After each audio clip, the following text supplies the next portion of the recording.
जळगाव महापालिकेच्या पार्किंगमध्ये आज मोठा गोंधळ पाहायला मिळाला.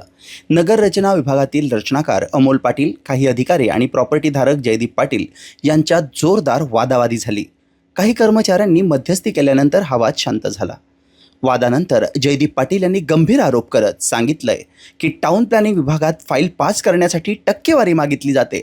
माझी फाईल पूर्ण असूनही गेल्या 7 ते 8 महिन्यांपासून मुद्दाम प्रलंबित ठेवण्यात आली आहे, असा आरोप त्यांनी केलाय. माझं ॲक्च्युली 15 वर्ष झाले प्रॉपर्टीचंच काम आहे.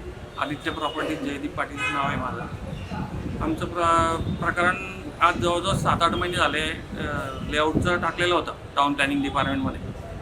तर ते 4-6 महिने झाले ते वेळेवर जागेवर भेटतच नाही. त्यांची जाण्या येण्याची कोणती वेळ नसते. ते केव्हाही येतात केव्हाही जातात. साईट व्हिजिटला असतात, जेवणाला जातात तर 2-2, 3-3 तास रिटर्न येत नाही. आम्ही त्यांच्या मागे आता 6 महिने झाले जवळजवळ फिरतोय. पिंपळाचं एक लेआउटचं प्रकरण आपण तिकडे टाकलेलं होतं. तर ते अतिशय चुकीच्या भाषेत आणि चुकीच्या याच्याने उत्तरं देत होते आजपर्यंत. आज थोडंसं त्यांच्यावर चिडल्यानंतर त्यांनी असं उत्तर दिलं की तुम्हाला तिथे कंप्लेंट करायची असेल किंवा काही करायचं असेल यांनी टाउन प्लॅनरने अमोल पाटील यांनी, तर त्यांनी सांगितलं की तुम्हाला कुठे काय कंप्लेंट करायची असेल ती करा. आणि व्हिडिओ रेकॉर्डिंगसाठी ते लोकांना बोलवत होते. म्हणजे प्रकरण आम्ही दिलं आहे नगरपालिकेत. आम्ही आज 16 वर्ष आले व्यवसाय करतो. आम्हाला कुठेही काही कोणी गालबोट लावलं नाही आणि आमची काही आजपर्यंत कोणाला काही त्रासही नव्हता. तर आम्ही सगळं लिगल काम करतो. आजपर्यंत आम्ही अनेक लेआउट केले, अनेक लेआउट पासही केलेले आहेत. तर त्यांनी अशा पद्धतीने उत्तर दिल्यानंतर आमचा संताप झाला. मी त्यांना बरंच काही वाईट बरं बोललो त्या गोष्टीसाठी, पण तरी त्यांच्यावर काही असर दिसला नाही. आणि ते काम अजूनही होईल की नाही ते नियमांमध्ये सगळं आहे, पण ते लिगली त्याची काही नोटीसची उत्तरही देत नाही. किंवा त्यांनी असं उत्तर दिलं की या कागदांची क्युरी येतं, आपण ते कागद त्यांना आणून देऊ. असं गेले 4-6 महिने झाले चालू आहे. आणि असं आम्ही 10 वर्ष झाले बघतो ॲक्च्युली. आणि भरपूर मोठ्या प्रमाणात टाउन प्लॅनिंगमध्ये भरपूर पैसा खातात लोक, आणि तरीसुद्धा लोकांचे काम होत नाही आहे. ते अक्षरशः रखडून आमचा शेवटी संताप झाला. लेआउटचं गट नंबर 275 3B पिंपळा शिवार असं आहे. आणि माझं नाव जयदीप रवींद्रसिंग पाटील आहे. खरेदी आमचे पार्टनर रवींद्र भाऊ नथुलाल नवाल यांच्या नावाची आहे. आम्ही सोबत करतोय सगळे काम.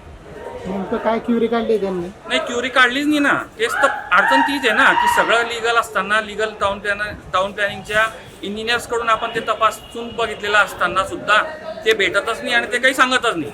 त्यांनी लिगल क्युरी फक्त एकदा ऑनलाईन काढली होती, ती मी कधीची कंप्लीट करून टाकलेली आहे. नाही, पैशांची मागणी अजून तर केली नाही आहे, पण टाउन प्लॅनिंग डिपार्टमेंटकडे सगळ्या पूर्ण जेवढा मीडिया असेल ना तो सगळा तिथे घेऊन जा. सगळ्यात जास्त पैसा तिथेच खात आहेत लोक. टक्केवारीप्रमाणे पैसे दिले जात आहेत तिथे. आजपर्यंत आम्ही भरपूर सहन केलं आणि आता आमची सहन करण्याची इच्छा नाही आणि पैसे देण्याची तर अजिबात इच्छा नाही, कारण आम्ही सगळे लिगल कामं करतो. आज 16 वर्ष झाले 3 फॉर्म रजिस्टर करून आपण हे सगळे कारभार करतो. हे काही आपण नवीन नाही, जळगावकरांनाही नाही आणि त्या महापालिकेलाही नाही आहे. सर, आतापर्यंत आपण म्हटलं की 10 वर्षापासून आम्ही 15-16 वर्ष झाले. तर आतापर्यंत आपल्याला अशा अडचणी आल्या, भरपूर अडचणी आल्या, पण आम्ही बऱ्याच सहनशक्तीने ते चालू ठेवलं. आम्हाला खूप त्रस्त झालेलो आम्ही अक्षरशः. याच्यात काही देवाणघेवाण अगोदर पण केलेले मग सगळे लोक तिथे टक्केवारीप्रमाणे पैसे घेतात. तुम्ही नाव नंबर सगळं माझं सगळं टाकून द्या, मी ते सगळं तुम्हाला रायटिंगमध्ये पण द्यायला तयार आहे. सर, आतापर्यंत कोणाला दिले काही असं? नाही, त्याचं नावं तुम्ही विचारू नका, पण मी त्या गोष्टीसाठी सफर झालेलो आहे भरपूर. विशेष म्हणजे असे आरोप सातत्याने समोर येत असतील तर हा प्रश्न केवळ एका फाईलपुरता मर्यादित राहत नाही, तर थेट जळगाव महानगरपालिकेच्या प्रतिमेवर प्रश्नचिन्ह निर्माण करतो. नागरिकांच्या कामांसाठी उभारलेली यंत्रणा जर संशयाच्या भोऱ्यात अडकत असेल तर त्यामुळे महानगरपालिकेचं नाव बदनाम होत असून प्रशासनाचं पावित्र्यही जपलं जात नसल्याची भावना नागरिकांमध्ये निर्माण होतीये. दरम्यान नगर रचना विभागाचे रचनाकार अमोल पाटील यांच्याशी संपर्क साधला असता त्यांनी सर्व आरोप फेटाळून लावले. आमच्या विभागात कोणतीही टक्केवारी घेतली जात नाही. आरोप करणाऱ्यांनी पुरावे द्यावेत. पुरावे आढळल्यास मी स्वतः निलंबनाची कारवाई करेन, असं त्यांनी स्पष्ट केलंय. त्यांचं आपल्याकडे टेंटेटिव्ह लेआउटचं प्रपोजल होतं. तर त्यांचं प्रपोजल आल्यानंतर आपण त्यांना 3 ते 4 डॉक्युमेंट अपलोड करायला लावले. तर त्याचे डॉक्युमेंट कसे होते, त्यांनी जो लेआउट दाखवला ते लेआउटला यायला जायला रस्ता कुठून आहे किंवा कोणत्या लेआउट मधून आहे. आता आपल्याला शेजारी कुठून तरी यायला रस्ता लागतो लेआउट मध्ये कंपल्सरीली. त्यांनी ते दाखवलेलं नव्हतं. शेजारी कोणता गट आहे, कोणत्या गटातून रस्ता यायला जायला काही दाखवलं नव्हतं.